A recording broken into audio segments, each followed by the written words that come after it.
Okay, I'm with Teignbridge after their final game of the season in the ENG Under-13s Youth Netball Premier League. You played Ryland. You come into it still with the potential to qualify for the grand finals, but you'd had to have scored about 50, 60 goals, and that weren't going to happen. So you've come into it basically with going into it knowing that a win would kind of draw you level on points with the top four, fifth and sixth. So you're playing for like a pride and kind of having that momentum you had from the last round, because the last round you were unbelievable. You won 3 out of 3 games. So the Ryland, it did start relatively sloppy and slow. Both teams, was it a case of just figuring out each other's style of play? Go and talk me through that. First couple of quarters, what was it like? We didn't really like to talk about them. We talked about what we need to do in goals, what we need to do. We just didn't really focus on them. A little bit of this wobbly stuff today, but that's fine. I think we battled really, really well. We went into we were down by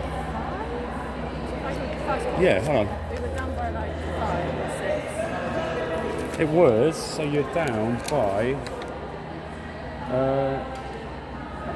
you were down by 5. Yeah, we were down by 5. In the first quarter, yeah.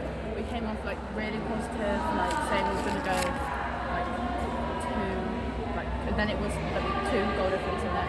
And then we came off the third, we knew that was 1, and that was a big step for us because we were down by 2, and now we're like down by 1. And I think that, because it was just our last game, we just battled our ourselves. No, well, I was impressed with your mentality, and it seemed to me in the third quarter in particular you smelt blood, and like some sort of lunatic would do, when you smell like the weakness and you feel that weakness in someone, you kind of drive forward even more because you feel like, we've got these type of thing. In the third quarter, did you feel that? Did you feel that? Like, we felt like our centre passes we were all over them. Yeah. Everyone was pretty much to goal, but unless something bad happened, like not bad. Yeah.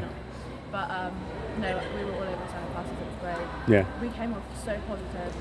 We were like, even though we had a really bad start to the season, we didn't want to come here and lose. We wanted to come here and win and learn. And we did that. No, you should be proud of yourself. You finished off in good fashion, and I think going into next season was our season. It's just you've now got that momentum. So you should be proud of yourself because you did the right thing. You could have easily said no, there's no point, but you did the right thing. Let's talk about the season. It started awfully. You couldn't.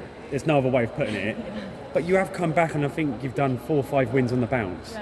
So even though you didn't qualify for the grand finals, and you did come second last season, how disappointed are you that you just didn't do the job, and the job you should have done initially at the start of the season?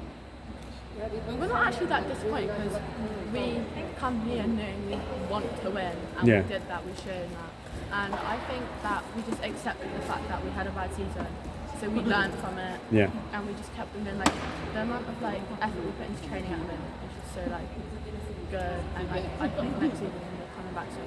No, I agree. It's going to be really good next season. Like when you look at the calibre of the teams and the teams that are coming into the league as well, it's just going to be 10 fantastic teams. So next season it's just going to be mental. So well done, performance-wise, especially in the third and fourth quarter. Absolutely brilliant. So well done, team. That's the old Teignbridge we're used to. So well done, and we will see you again in September, about 4 or 5 months' time. But yeah, you have a tan by then. Well done, and we'll see you soon. Thank you, Teignbridge.